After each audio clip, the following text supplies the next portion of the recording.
తండ్రి, నీ కార్యములు విచిత్రమైనవని, నిన్ను గురించి, నీ ప్రేమ కావ్యమును గురించి,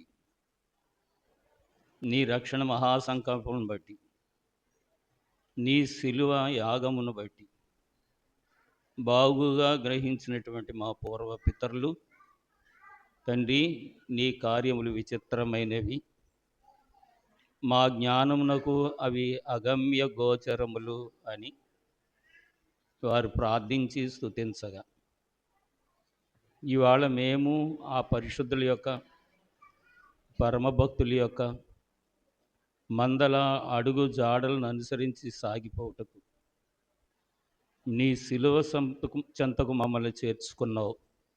అందుకు వందనములు తండ్రి. నీ జనన మరణ పునరుద్ధాన ఆరోహణ మహిమలన్నిటినీ వరుసగా ధ్యానించుట వలన పోవును పాపరాశులు అన్న విశ్వాస సూక్తి నెరవేర్చుమని, మాతో మాట్లాడమని, అనుదినము మాతో సంభాషించుచు మా మనవులన్నీ ఆలించుచు తన మనసులోని సంగతులు మాకు బోధించుచు ఉన్న ప్రభువును శిలువధారి అయిన యేసు స్వామి పరిశుద్ధ నామములో వేడుకొంచున్నాను పరమ తండ్రి, ఆమేన్. కూర్చుందాం. మరొక పర్యాయం విశ్రాంతి దినమున 5వ దినముగా దైవ సాన్నిధ్యమునకు చేరి వచ్చిన వారలారా, దేవనామంలో కృపా సమాధానములు ప్రభు మనకెల్లరికును దయచేయునుగాక. ప్రియులారా, ఈ దిన పాఠము మార్కు సువార్త 10వ అధ్యాయం ప్రారంభపు 9 వచనాలు. ప్రభు మరి ఆయనను శోధించుటకై ప్రయత్నించిన వారి పరిసయ్యులతో మాట్లాడినటువంటి సంభాషణ ఈ దిన పాఠంలో ఉన్నది. దీన్ని ధ్యానించడానికి కొన్ని సంగతులు అనగా ప్రభువారు తెలియజేసిన విషయాలు నెరవేర్పును గ్రహించుకోవడానికి మరికొన్ని సంగతులు దైవ చరిత్రల నుండి మనము ధ్యానించవలసిన వారమై ఉన్నాం. అందులో భాగంగా యోహాను సువార్త 19వ అధ్యాయం 34వ వచనంలో, ప్రియులారా, సైనికులలో ఒకడు ఈటెతో ఆయన ప్రక్కన పొడిచెను. వెంటనే రక్తము నీరుగా కారెను. నా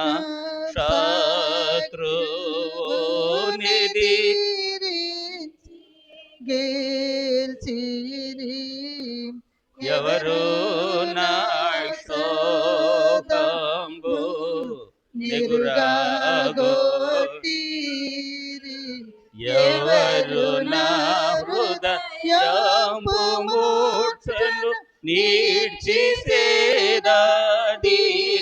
మనసు చివుకుమనుగా యంబు మాన్పిరి సిల్వబడ్డ యేసు క్రీస్తే నాకింత ప్రోత్సాహనముల్ కల్గుట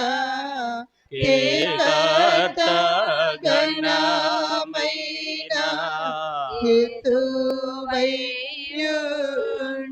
నాకు గలయున్నత కరుణమే నాదుడగును నేను మొరియో శ్రీకరంబగు నామమేది సిల్వబడ్డ యేసు క్రీస్తే నాకింత ప్రోత్సాహనాందముల్ కల్గుట ఏకర్త ఘనమైన హేతువైయుండు. పిల్లరా, దైవ ధ్యాన పరులైన మీరు సావధానముతో దేవుని యొక్క కృపా సంకల్పము మానవుని యొక్క చిత్రమైన జీవితాన్ని పరిశీలన చేయాలంటే గ్రంథంలోని ప్రతి సంగతి మూలమూలల్లోనికి వెళితేనే కానీ విషయాలు బయటికి రావు. వినేటప్పుడు సావధానంగా వినకపోతే, కార్యక్రమం గుర్తించకపోతే పెడచూపు వస్తుంది, మనోనిదానం తొలగిపోతుందని దైవజనుడు తెలియజేశారు. మనం చదివినటువంటి వాక్యానికి అనుబంధ వాక్యం ఏం చదివామంటే, ఆ సైనికులలో ఒకడు ఈటెను పట్టుకొని వచ్చి ఆయన పక్కను పొడవుగా రక్తము నీరులాగా కారిపోయింది అని అన్నారు.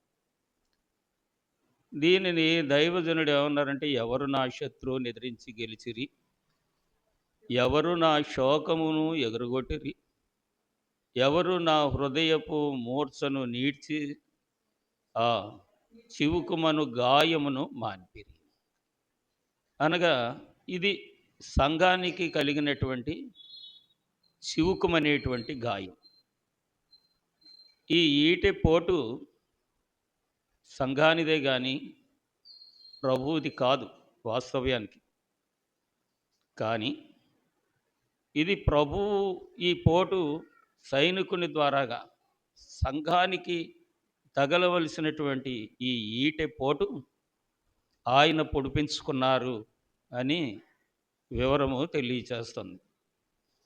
ఎందుకంటే సాతాను చెలరేగు సమయము లేదని సింహపురీతిగా గర్జించుచుండే సాతాను చెలరేగు సమయము లేదని సింహపురీతిగా గర్జించుచుండే సంకెళ్ళతో వచ్చి సాతానును బంధించి, సంకెళ్ళతో వచ్చి సాతానును బంధించి సమాధాన రాజ్యం స్థాపింపరావా, సమాధాన రాజ్యం స్థాపింపరావా. ఈ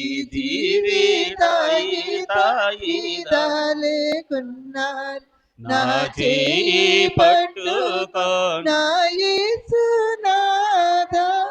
ఇల్లారా, కారణం ఏంటంటే దైవజనుడు ఈ పదములు పలకడానికి గల కారణము పరిశుద్ధ పౌలు గారు, పరిశుద్ధాత్మ పూర్ణులైన వారు ఎందరో ఎన్నో ప్రయాసలు పడ్డారు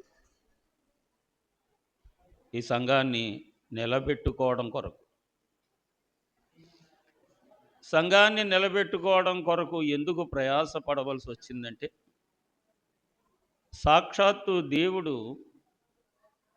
ఆ పరిశుద్ధ పేతురు గారికి అప్పగించిన బాధ్యత, దేవుడు అప్పగించిన బాధ్యత అవేంటంటే, ఇవాళ మనము దేవాలయంకి రావడం ఒక ప్రయాస, దేవాలయంలో కూర్చోవడం ఒక ప్రయాస, దేవుని చిత్తము కొనసాగించడం మనకు ఒక ప్రయాస అయితే, పరిశుద్ధ పేతురు గారికి దేవుడు స్వయంగా పని అప్పగించారు. మత్తయి సువార్త 16వ అధ్యాయంలో, ఈ బండ మీద నా సంఘాన్ని కడతాను, దాన్ని కాయి మేపు అని. కాయమని మేపమని దేవుడే సాక్షాత్తుగా పని చెప్తే ఆ పని చెయ్యని వాడు ఎవడన్నా ఉంటాడా? ఒకవేళ చెయ్యకపోతే ఉండగలుగుతాడా? మనుగడ సాగుతుందా? ఈ కాలంలో ఎవరికి కూడా బైబిల్ని గురించి అనగా దేవుణ్ణి గురించి, దేవుడు తెలుసు కానీ దేవుని చిత్తం ఏంటో తెలియక మన ఇష్టానుసారంగా, మనము అనగా ప్రపంచంలో ఉన్న క్రైస్తవ సంఘాలన్నీ ఇష్టానుసారంగా దేవుని చిత్తాన్ని తారుమారు చేసి తమకు అనుకూలమైనటువంటి బోధలు, ప్రార్థనలు, పాటలు, ఆరాధనలు జరిగిస్తున్నారు. అది అన్నిటికీ తగదని దేవుడు బైబిల్ మిషన్ను బయలుపరిచారు. దీనిని మోకాళ్ళ జీవితం మీదే దీని సంగతులను గ్రహించాలని, మోకాళ్ళ జీవితం మీదే దీనిలోని సంగతులు గ్రహించి పరలోకంలో ఉన్న దేవుణ్ణి వారిలోనికి దింపుకోవాలని, పరలోక దేవుని యొక్క మనసును మెప్పించి భూలోక యాత్ర పూర్తయిన తర్వాత వీటి పరలోకంలో ఉన్న దేవుని మనసులోకి వెళ్ళిపోవాలని బైబిల్ మిషన్ను బయలుపరిచారు. బాధకులమైన మేము ఎక్కడ చెదిరిపోతారో అని మేకుతున్నాం అనమాట. జాయిగా మేకుతున్నామే తప్ప ఖండించట్లేదు. ఖండిస్తే మళ్ళీ రేపు ఉండరు మీరు. మీకు ఇష్టం వచ్చిన చోటుకు వెళ్తారు. అవన్నీ మత్తయి సువార్త 16వ అధ్యాయం మీరు చదువుకోండి, మీకు తెలుస్తాయి ఆ సంగతులన్నీ. పౌలు గారు ప్రభువు చెప్పారు పేతురు గారితో. అయితే పిల్లారా, ఇక్కడ మరి ఈ సంగతులన్నిటికీ కారణం ఏంటంటే, సంఘము దేవుడు అప్పగించిన పని కాబట్టి దాన్ని సాగించడం, నడిపించడం. దేవుడు ముందే ఏమన్నారు? నా సంఘమును కాయి, నా సంఘమును మేపు. ఈ 2 మాటలే చెప్పారు. మేపడం అయితే సులువే కానీ కాయడం చాలా కష్టం. సంఘాన్ని కాసే పని మీద ఉన్నప్పుడు ప్రభువు ఆరోహణమైపోయిన తర్వాత పేతురు అపోస్తలులకు బహు భారం అయిపోయింది. శాస్త్రులు పరిసయ్యుల రూపంలో సద్దుకయ్యులు, శాస్త్రులు పరిసయ్యులు, రాణువారుల రూపంలో సాతాను చెలరేగడం ప్రారంభించింది. ఎక్కడ యేసునామం వినబడినా అక్కడ నాలుక కోసేయడం, కాళ్ళు విరిసేయడం, బళ్ళలతో పొడిసేయడం, ఇలాంటి భయంకరమైనటువంటి అగత్యాలు అధికమైపోయినాయి. అలాంటి పరిస్థితుల్లో దేవుడు అప్పగించిన దానిని నిలబెట్టాలి. దాన్ని ఏమంటారంటే దేవుడికి లెక్క అప్పచెప్పడం అని అంటారనమాట. నిలబెట్టే పనిలో సంఘానికి ఆయన ఏం బోధించాడంటే, అబ్బాయి, మీ విరోధి అయిన అపవాది గర్జించు సింహం వలె ఎవరిని రింగుదునని తిరుగులాడుచున్నాడని ఆ పేతురు గారి బోధలో రాత్రి కూడా చెప్పాను.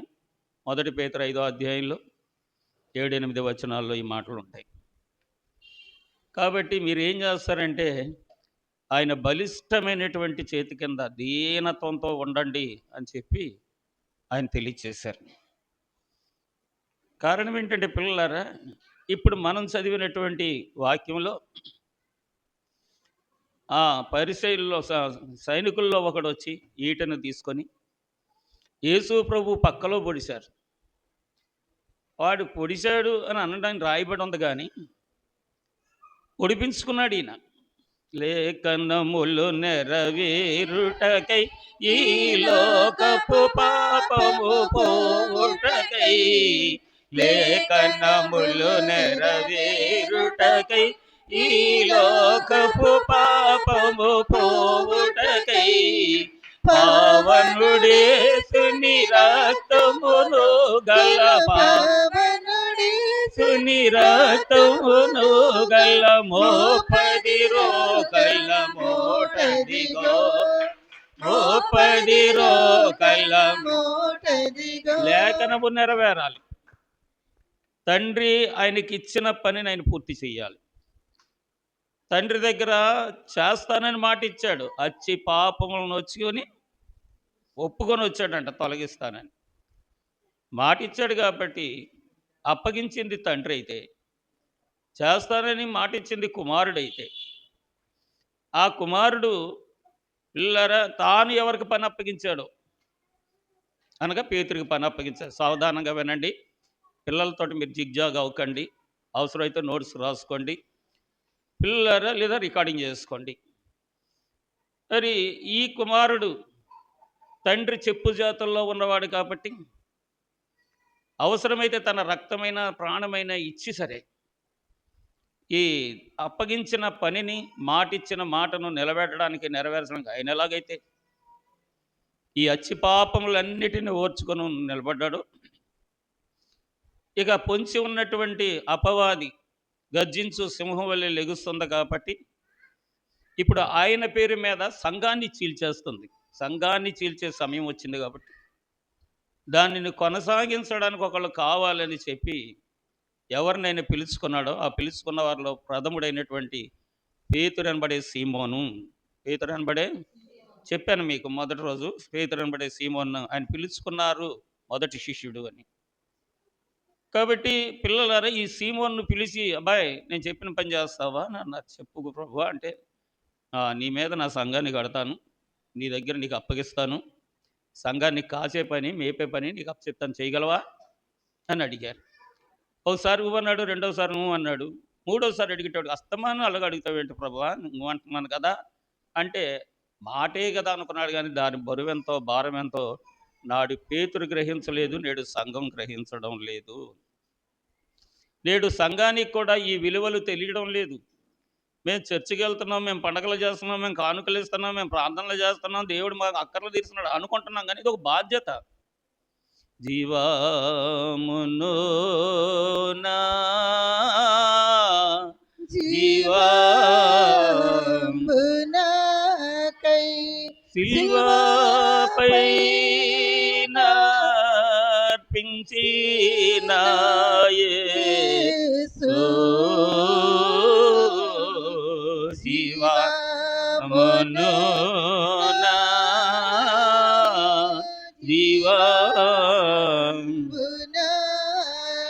దేవా నేను నీరు నాంబు దేవా నేను నీరు నాంబు తీర్చగలనా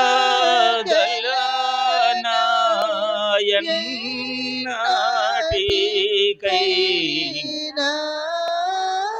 చాలు, ఒక బంధం వేశారు. మంటి ఘటానికి, మహిమ జీవనానికి అపారమైన కృపామయుడు, ప్రేమామయుడు లోకమంతటిని ప్రేమించి ఓ బంధం వేశారు. అదే రక్షణ బంధము. చెప్పండి, ఇది బాధ్యతలతో కూడింది. మధ్యాహ్నం చెప్పాను, చెయ్యి కాలిందని కొండెత్తేసేది కాదు. కాబట్టి ఇది బాధ్యతలతో కూడింది. కాబట్టి భక్తులు ఏమనంటే, నీ జీవం నాకు ఇచ్చావు, జీవించమని దీవించావు, ఈ రుణం నేను తీర్చగలనా తండ్రి అని ఇప్పుడు మనం పాడిన చరణంలో ఈ వివరం ఉంది. అంటే ఈ రక్షణ అనేది మనిషికి అర్థం కానిది, దేవుడికి మాత్రమే తెలిసింది. అయితే పిల్లలారా, దీని రుణము నరుడు తీర్చలేడు. తీర్చలేని బంధం వేసిన తండ్రి నాడు శిష్యులుగా అప్పగించినట్లుగా ఆ సంఘాన్ని నేడు ఈ సిలువ ధ్యానమును కొనసాగించడానికి సంఘానికి బాధ్యతను అప్పగించారు, ఈ రక్షణ బాధ్యత. అయితే పిల్లలారా, ప్రభువు అనుభవించవలసినటువంటి శ్రమ ఆయన అనుభవించవలసినంత అనుభవించారు. ఆయన్ని అన్యాయంగా చంపేశారన్న సంగతులు మనకు అన్నీ తెలుసు. దాన్ని వడంబడక చేసుకొని తల మీదకు వాల్చుకొని, ప్రభువు వాల్చాడు కాబట్టి వాల్చుకున్న పేతురు గారు తట్టుకోలేకపోతున్నాడు ఈ టార్చర్.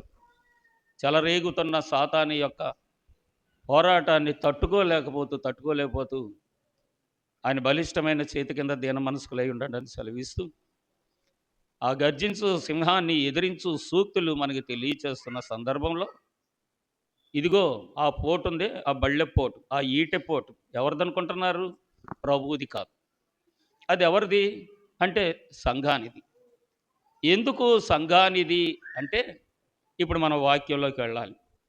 వాక్యం ఏం చెప్తుంది? ఆదికాండం 2వ అధ్యాయం 21వ వచనం నుండి చివరి వరకు కొంచెం చక్కగా చదవగలిగిన వారు ఉంటే చదివి తర్వాత మీకు నేను వివరం తెలియజేస్తాను. 2వ అధ్యాయం 21వ వచనం. అప్పుడు దేవుడైన యెహోవా ఆదామునకు గాఢ నిద్ర కలుగజేసి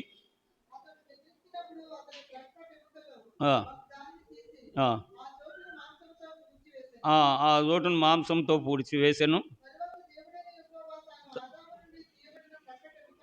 దేవుడైన యెహోవా తాను ఆదాము నుండి తీసిన ప్రక్కటెముకను స్త్రీనిగా నిర్మించి ఆమెను ఆదాము నొద్దకు తీసుకొని వచ్చాను. అప్పుడు ఆదాము ఇట్లనెను, నా ఎముకలలో ఒక ఎముక, నా మాంసములో మాంసము, ఇది నరునిలో నుండి తీయబడింది గనుక నారి అనబడును. కాబట్టి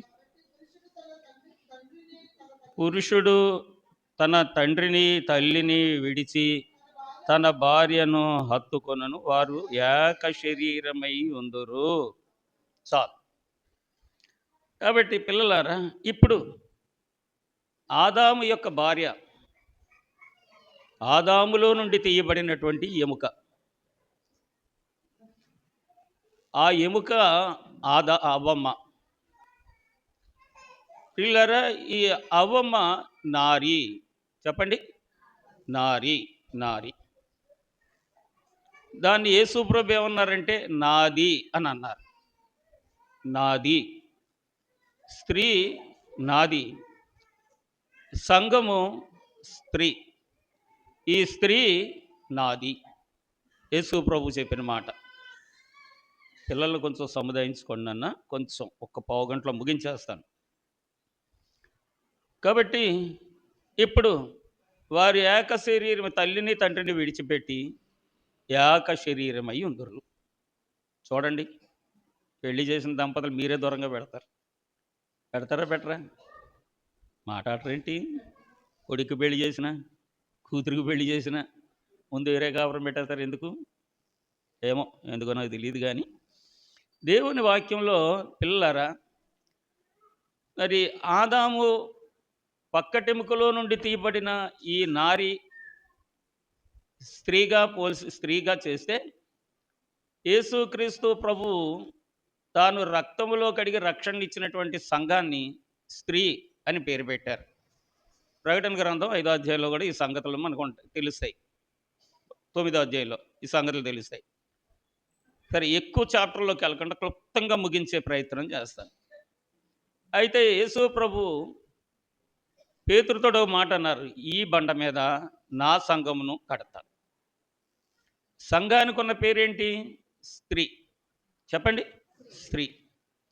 ఈ సంఘము ఎలాంటి పరిస్థితుల్లో ఉంది అంటే, శాస్త్రులు, పరిసయ్యులు, సమరయులు, యోధులు వీరి చేత శోధింపబడుతుంది, బంధింపబడుతుంది, ఆటంకపరచబడుతుంది, అభ్యంతరపరచబడుతుంది. ఇప్పుడు కూడా క్రైస్తవ సంఘం అనే పేరు చెప్పిన, క్రైస్తవ బోధకుడు అనే పేరు చెప్పిన మరి అనేక రీతులైనటువంటి భయంకరమైన పరిస్థితులు, ఆగచాట్లు ఎదుర్కొనవలసి వస్తుంది. అయితే పిల్లలారా, ఆదాముని గురించి చెప్పబడినటువంటి మాటలే మార్కు సువార్త 10వ అధ్యాయంలో యేసు ప్రభు వారు పరిసయ్యులకు ఈ సంగతులను తెలియజేశారు. 10వ అధ్యాయం 2వ వచనం. పరిసయ్యులు ఆయన యొద్దకు వచ్చి ఆయనను శోధించుటకై, పురుషుడు తన భార్యను విడనాడుట న్యాయమా అని ఆయన అడిగారు. అందుకైన మోషే మీకేం ఆజ్ఞాపించినని వారిని అడిగాను. వారు పరిత్యాగ పత్రిక రాయించి ఆమెను విడనాడవలనని మోషే సెలవిచ్చినని చెప్పగా, చదివేస్తున్నానని చెప్పేసి ఇంకంతటితో అయిపోయింది అనుకోకండి, అవగాహన చేసుకోనండి. ఇప్పుడు పరిసయ్యులు ప్రభువుని అడిగిన ప్రశ్న ఏమిటయ్యా అంటే, పురుషుడు తన భార్యను విడనాడుట న్యాయమా? న్యాయమా? భార్యను వదిలేయడం న్యాయమా? ఒప్పుకుంటారా? మీరు ఒప్పుకుంటారా? మీరే ఒప్పుకున్నప్పుడు కట్టుకున్నవాడు ఎలాగ ఒప్పుకుంటాడు? ఇవాళ సంఘం అవసరమైతే తప్పుకొని వెళ్ళిపోద్ది, కట్టుకున్నవాడు మాత్రం ఒప్పుకోడు. అనగా రక్షణ అనే బంధం వేసినాడు. పసుపు తాడుతో బంధం వేసుకున్న బానిస అయిపోయిన నీవు, రక్తముతో బంధం వేసిన వాడు రాజ్యంలోనికి తీసుకెళ్లే వరకు విడిచిపెట్టాడు. విడిచిపెడతాడా చెప్పండి? విడిచిపెట్టడు. దట్టు మనిషా, దేవుడైనా. దేవుడు కాబట్టి మాట తప్పడానికి ఆయన మనుష్యుడు కాడు అని మరి సంఖ్యాకాండంలో రాయబడి ఉంటుంది. మాట తప్పడానికి ఆయన మనుష్యుడు కాడు.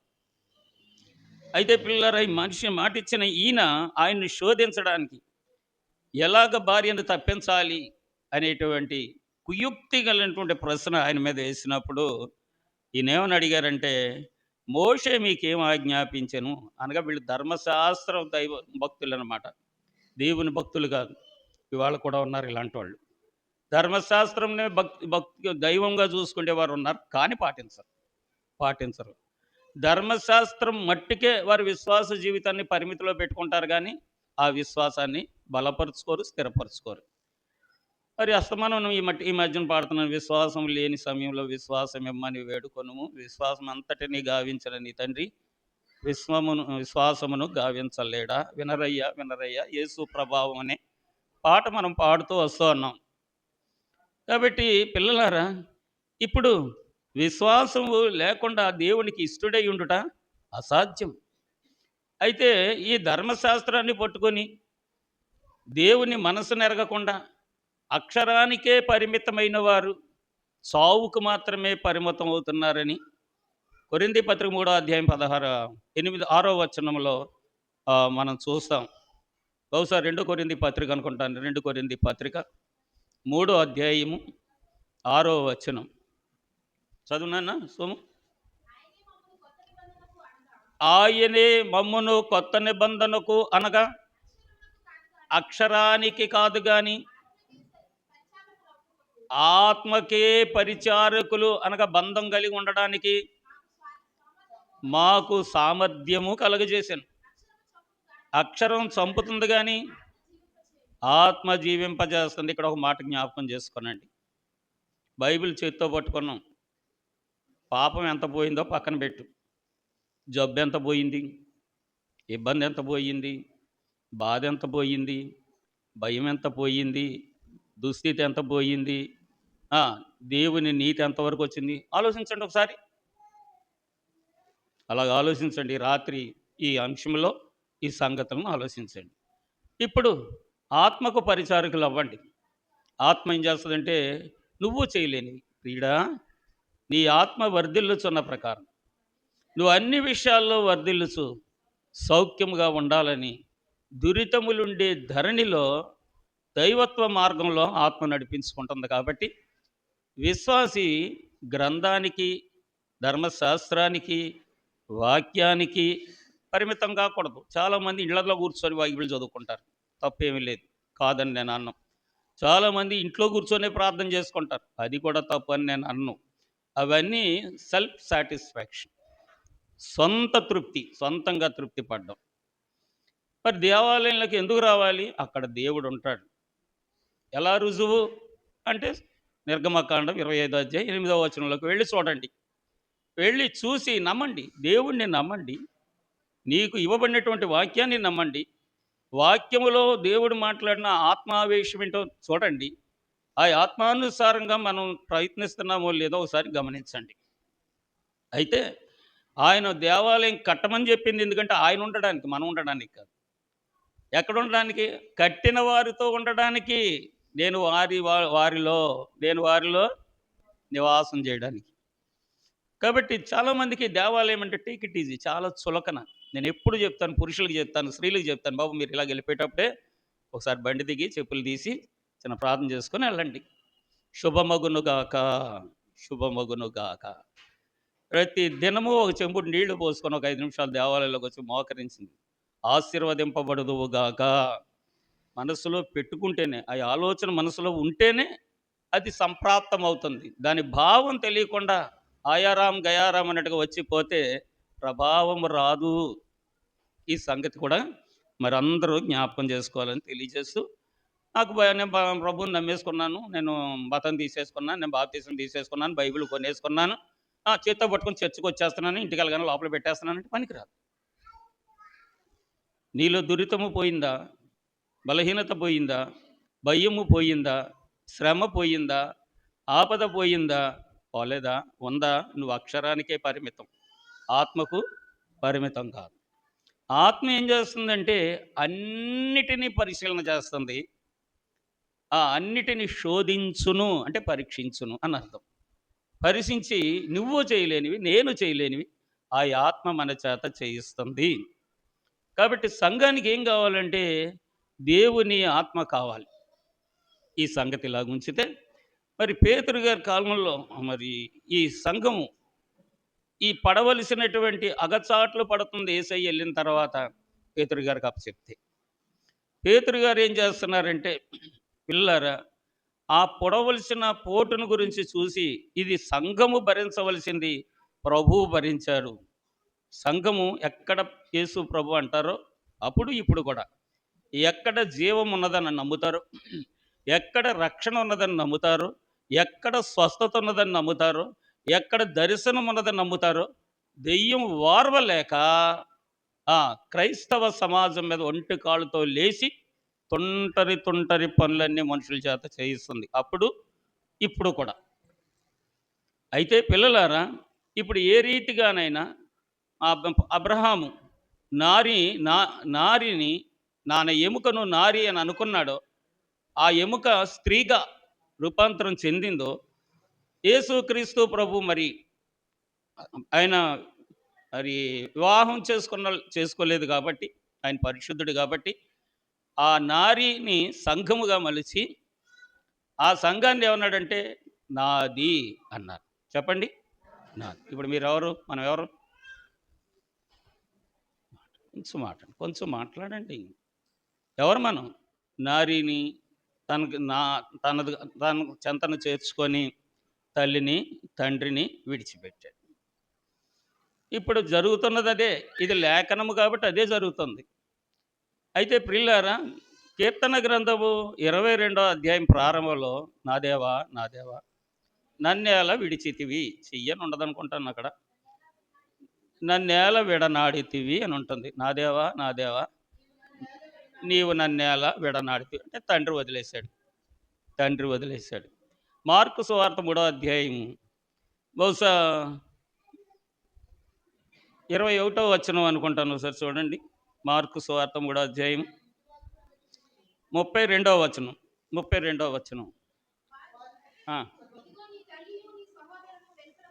ఇదిగో నీ తల్లియు నీ సహోదరులను వెలపలున్నారు, నీ కోసం వెతుకుతున్నారని తల్లి సహోదరులు వచ్చినప్పుడు శిష్యులు చెప్తే ఆయన ఏమన్నారు?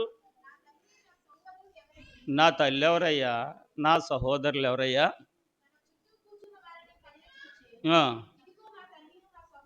అంటే ఎవరు వాక్యం వింటున్నారు, ఎవరు వాక్యాన్ని అనుసరిస్తున్నారు?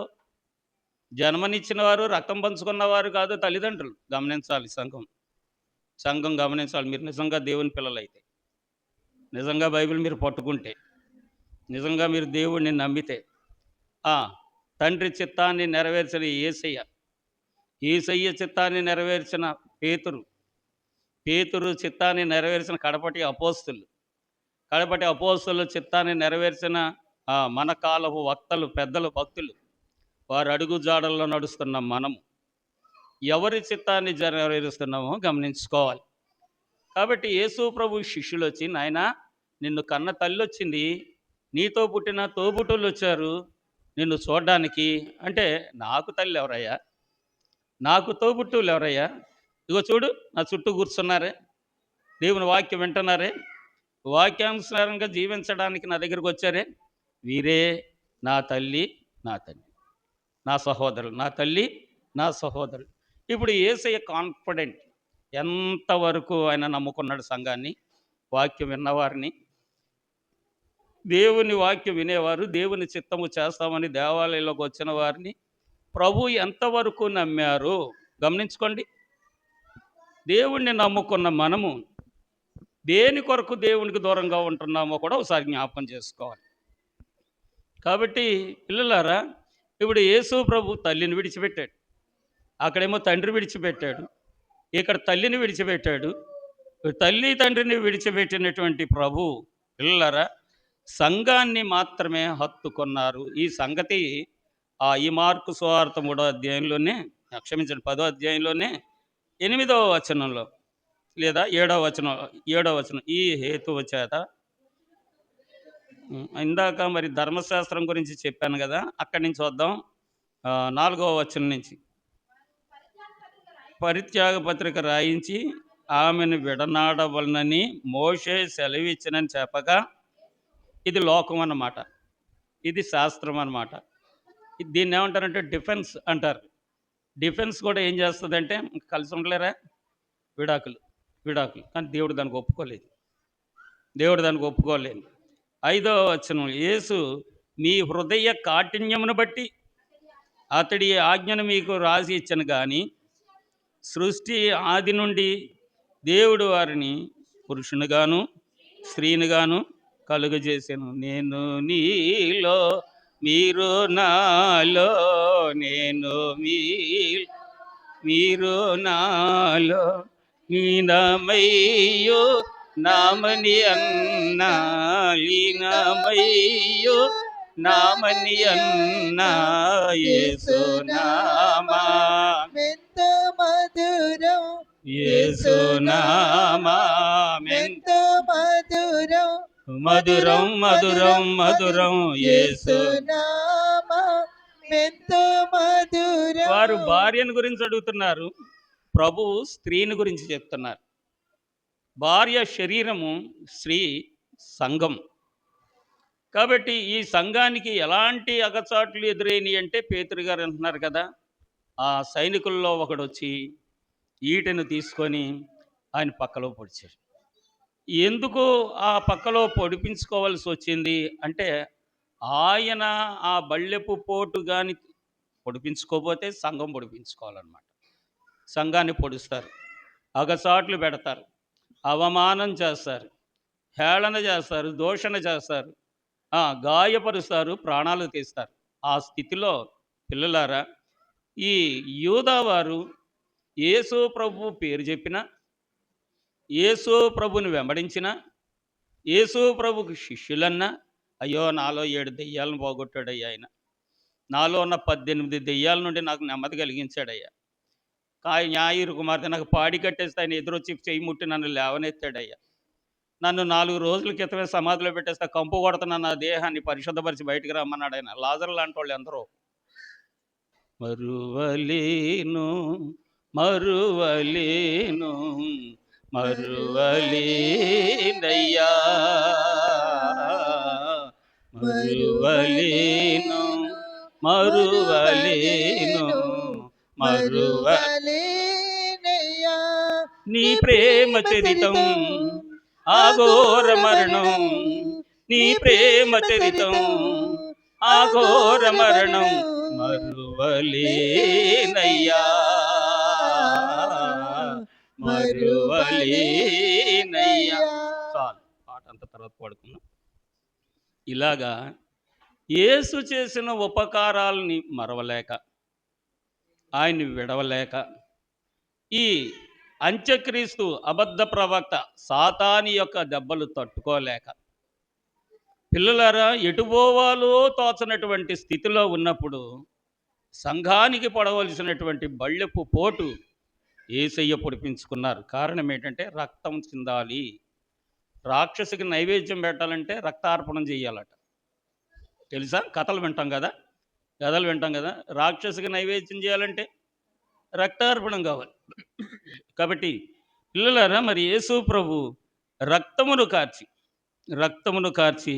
రక్షణ తేవడానికి గల కారణం. యోహాను సువార్త 10వ అధ్యాయం 15వ వచనం. యోహాను సువార్త 10వ అధ్యాయము 15వ వచనం.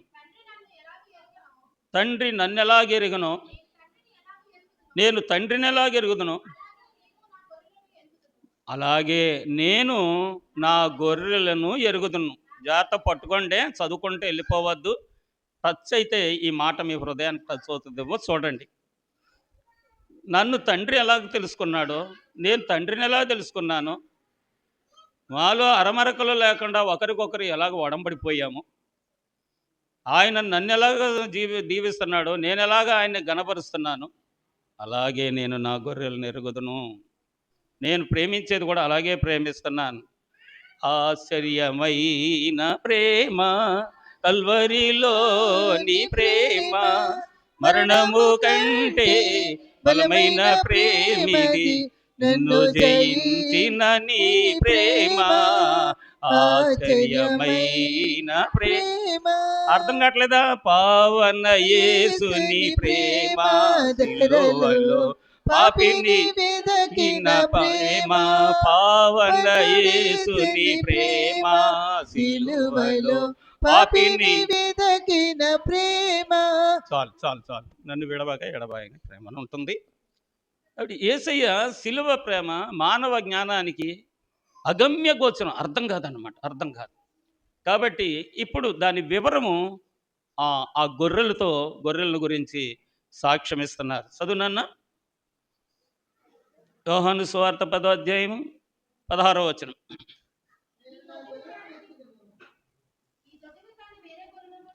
ఈ దొడ్డివి కానీ వేరే గొర్రెలను నాకు కలవు, వాటిని కూడా నేను తోడుకొని రావాలి, అవి నా స్వరము వినును.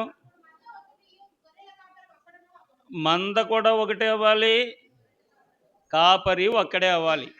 ఎవరికి ఇష్టం వచ్చిన కాపరినాళ్ళు ఏలుకుంటే ఎన్నో మందలు అవుతాయి అన్నమాట. అగమ్య గోచరం అవుతుంది, ఎడారి అయిపోతుంది జీవితం, లేదా అగాధం అయిపోతుంది జీవితం. దేవుని నిర్ణయము, గొర్రెలన్నీ మనము ఆయన మేపు గొర్రెలము అని 100వ కీర్తన 3వ వచనంలో దావీదు గారు అంటారు.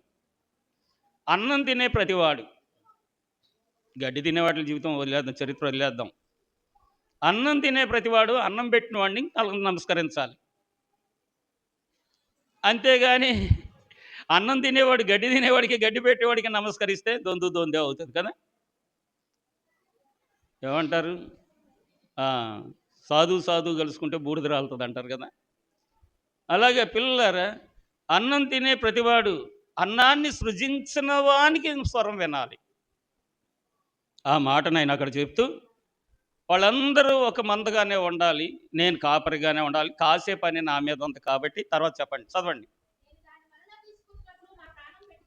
నేను మరలా దాన్ని తీసుకోవడం కొరకు, దాని కొరకు నా ప్రాణం పెడుతున్నాను, ఆ సంఘం కొరకు నా ప్రాణం పెడుతున్నాను, ఆ నాది అనబడిన ఆ స్త్రీ కొరకు నా ప్రాణం పెడుతున్నాను. దాని కొరకే బళ్ళెపు పోట్లైనా పడ్డానికి సిద్ధపడ్డాను, ముళ్ళ కిరీటం పెట్టుకోవడానికి సిద్ధపడ్డాను, కాళ్ళు చేతుల్లో మేకులు కొట్టించుకోవడానికైనా సిద్ధపడ్డాను.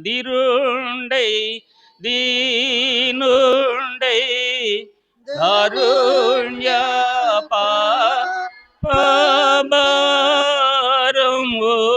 మోసెను సోదరా, దీరుండై.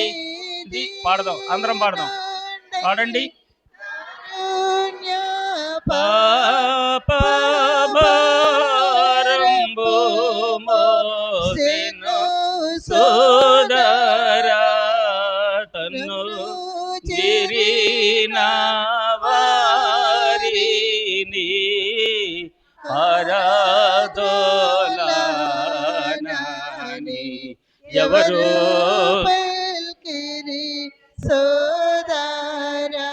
ఈయన దీనుడు ఎందుకు అయ్యాడంటే, నాది అనే తన ఆస్తి కొరకు.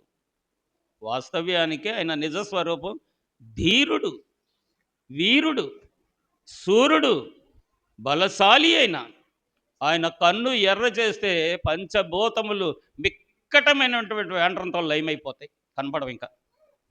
అటువంటి వాడు ఎవరిని ప్రేమించాడో వారిని రక్షించుకోవడం కొరకు దీనుడిగా మారి, దీని మీద పడుతున్నటువంటి గాయం అనగా తాను ప్రేమించిన నాది అనబడిన స్త్రీ అనగా సంఘం మీద పడుతున్నటువంటి ఆ గాయం, ఆ వేదన, ఆ నింద, అవమానపరుస్తున్నటువంటి ఆ రాక్షస సమూహం యొక్క రక్తదాహం తీర్చడానికి బళ్ళెపు పోటు పొడిపించుకున్నాడు ఈయన. వాస్తవ్యానికి ఈ చివుకుమని గాయం ఎవరిది? సంఘానిదనమాట. అందుకనే మనం ఇందాక పాడాం, ఏంటది, నన్ను కాదు, ఎవరు నా శత్రువునెదిరించి గెలిచిరి, ఎవరు నా శోకంబు నిగురాగోడ్, ఎవరు నా హృదయంపు మూర్ఛను నీడ్చి సేదా దీప్తి మనసు శివుకుమను గాయంబు మాన్పిరి సిల్వబడ్డాయి. చాలు. ఏమన్నా అర్థమైందంటారా? ఎవరికైనా ఏమైనా అర్థమైందా? ఎవరికి ఉండాలి చివుకుమనే గాయం? ఎవరికి ఉండాలి? అన్నం తిని మంటిలోండి తీయబడి దేవుని కృప వలన జీవిస్తున్నాం అనుకున్న అన్నం ఏంటంటారు, అన్నపానములు తీసుకుండేవారు అనుభవించవలసిన ఈ చివుకమనే గాయం, ఆ బళ్ళెపు పోటు అసామాన్యమైనది కాబట్టి దీనిని కాపాడుకోవడానికి వారు యత్నించినటువంటి యత్నాలకు అడ్డుపడ్డాడు యేసుక్రీస్తు ప్రభు. లేకపోతే ఆయన ఎవడు పొడవగలడు? ఆయన దగ్గరికి ఎవరు వెళ్ళగలరు? కన్ను ఎర్ర చేస్తే పంచభూతములు మహావేండ్రంతో బొబ్బబెట్టి బూడిది ధూళి అయిపోవలసినటువంటి ఈ భూలోక శక్తులను తాను ప్రేమించిన సంఘము కొరకు ధీరుడైన ఆయన దీనుడిగా మారి తగ్గించుకొని బళ్ళెపు పోటు పొడిపించుకొని ఆయన అంటున్నారు కదా, నాది చెప్పండి, నాది తల్లిని విడిచిపెట్టాను, తండ్రిని విడిచిపెట్టాను, నాది అనబడినటువంటి ఈ నారి కొరకు నా ప్రాణం పెడుతున్నాను, నా రక్తమును కారుస్తున్నాను. రెండో రోజు చెప్పాను, గాయాలు, చేతుల్లో గాయం ఎందుకు చేశారు? ఇక దీవించకూడదు జనులనీనా, దీవించకూడదు. మూడో రోజు ఏం చెప్పారంటే ముళ్ళ కిరీటం. ముళ్ళ కిరీటం ఎందుకు పెట్టారు అంటే దేవుడు జనులను దీవిస్తున్నాడు. దయా కిరీటము, కరుణా కిరీటము, ఆశీర్వాద కిరీటం, మహిమ ప్రభావంలోని కిరీటం పెట్టి మనుషులకు శక్తినిస్తున్నాడు ఈ దేవుని కుమారుడు, మంటి ఘటములకు శక్తినిస్తున్నాడని యుక్తిగల సాతాను ముళ్ళ కిరీటం పెట్టింది ఆయనకు, దాన్ని జయించారు. ఇవాళ సంఘాన్ని సంరక్షిస్తున్నాడు. ఒక్క కుటుంబము ఒక్క మందగా వృద్ధి చెందిపోతుంది భూలోకంలో. పరలోకపు దేవుని సంఘం వృద్ధి చెందిపోతుంది కాబట్టి దాన్ని పొడవాలని అనుకున్నాడు. కానీ ఆ రక్తతర్పణము ఆయనే చెల్లించి, మూల్యం చెల్లించి తాను ప్రేమించిన సంఘము కొరకు చాలా వివరంగా చెప్పాలి, చెప్తే ఒక 4-5 రోజులు హిస్టరీ ఉంటుంది ఇది. పిల్లరా, ఆయన ప్రేమించిన సంఘము కొరకు ఆయన ఆ బళ్ళెపు పోటు పొడిపించుకున్నాడు. ఇది కూడా అంత్యక్రీస్తు లూసిఫర్ యొక్క యత్నాల్లో ఒక యత్నం. మొదటిది ఏం చెప్పాను? శీలమేకులు. చెప్పండి, కాళ్ళు చేతుల్లో శీలమేకులు, దాని వివరం. మూడో రోజు ఏం చెప్పాను? ముళ్ళ కిరీటము, దాన్ని పెట్టవలసిన పరిస్థితి, దాని వివరం. ఈ రోజు మూడో రోజు మధ్యాహ్నం నేను మీరందరూ వెళ్ళిపోయాక, తండ్రి ఈ రాత్రికి వాక్యం ఏంటి? నీ సేవకుడు మనకేం అందడం లేదు కాబట్టి ఏదైనా ఒక వాక్యాన్ని అందించు తండ్రి అని అమ్మను కూడా పంపించేశాను ఇంటికి. ఎక్కువ నాకు ఏకాంతత కోరుకుంటాను నేను. ధ్యానించేటప్పుడు దేవుడు ఆదాము గారిని తీసుకొచ్చి నా ముందు చూపిస్తున్నారు. మనిషిని కాదు, కళ కాదు, దర్శనం కాదు, ఆలోచన. ఆదాము గారిని తీసుకొని వస్తే ఈ మాటలు యేసు ప్రభు నెరవేర్చారు కదా. ఆదాము గారికి దేవుడు చేసిన వాగ్దానం ఎవరు నెరవేర్చారంటే మార్కు సువార్తలో యేసు ప్రభు నెరవేర్చారు. అది మా ఎఫ్ఎస్సి గ్రంథంలో, ఎఫ్ఎస్సి పత్రికలో సంఘం అనుభవించింది. కాబట్టి ఈ ప్రాసను సంఘానికి తెలియజేయడానికి దేవుడు కృప చూపించారు. అంటే పిల్లలారా, ఇప్పుడు అక్షరానికి బానిసలు కాకండి, ఆత్మకే వారసులు కండి. ఆత్మకు వారసులు కావాలి అంటే ఒక్క వరలో 2 కత్తులు ఇమ్మడవు. ఇముడతాయా? మాట్లాడరేటరా? ఇప్పుడు ఇలాంటి మాటలు వినలేదా మీరు? ఒక వరలో 2 కత్తులు ఇవ్వడం అంటారు కదర్రా, ఇముడతాయా? అది చేస్తాను, ఇది చేస్తానంటే కుదురుతుందా? అనుకూలతను బట్టి చేస్తానంటే కుదురుతుందా? ఇవాళ నీ కొరకు ప్రాణం పెట్టినవాడు రేపు గర్జించు సింహం వలె వచ్చినప్పుడు నువ్వు ఆత్మ సంబంధంగా ఉండకపోతే నీ ప్రాణాన్ని నీకే వదిలేసి వెళ్ళిపోతాడు. అర్థమవుతుందా? ప్రకటన గ్రంథం 21వ అధ్యాయం చదువుకోండి. ఆ ప్రాణాన్ని, నీ ప్రాణాన్ని నువ్వే పడని చెప్పేసి వెళ్ళిపోతే ఇది ఎక్కడికి వెళ్తుందంటే అది శాశ్వతంగా రాజ్యమేలే అగాధములోనికి, అగ్నిగుండంలోనికి తీసుకొని వెళుతుంది. కాబట్టి సిలువ ధ్యాన పరులారా, యేసయ్య బళ్ళెపు పోటు నీవు పొందవలసిన చివుకమనే గాయము నుండి విమోచన. యేసయ్య నాది అన్న పదములో తన ఆత్మ సంబంధమైన బిడ్డగా ఉంటే నాది అన్నవాడే నీ భారం భరించేవాడు. యెషయా 54:5 ప్రకారం, 55:4 అనుకుంటా, 4 ప్రకారం. కాబట్టి దేవుడు మన భారం భరించాలంటే మనము 2 విధాలుగా ఉండకూడదు. అక్షరానికే పరిమితం అయిపోతుంది వాళ్ళ క్రైస్తవ సంఘం. ఆత్మానుసారంగా జీవించాలంటే మనిషి మాట తెలుస్తుంది, మనిషి నడక తెలుస్తుంది, మనిషి యాక్టిట్యూడ్ అంతా అది ఆత్మ సంబంధమైందో శరీర సంబంధమైందో అది సాక్ష్యం ఇచ్చేస్తుంది లోకానికి, సంఘానికి. గ్రహించుకోనండి, మెలకుగా ఉండండి. సిలువ ధ్యానాల్లో ఉన్నారు. బుద్ధిమంతులము. చెప్పండి, ఇప్పుడు మనం ఎవరు? బుద్ధిమంతులు అంటే మనం బుద్ధిమంతులం కాదు. ఈ సిలువ ధ్యాన కాలంలో దేవుని చిత్తానుసారంగా అనుదిన వాక్యం వింటున్నాం కాబట్టి దాన్ని అనుసరిస్తే దేవుని దయకు పాత్రులము, దేవుని దృష్టికి బుద్ధిమంతులము వర్ధిల్లుతాం.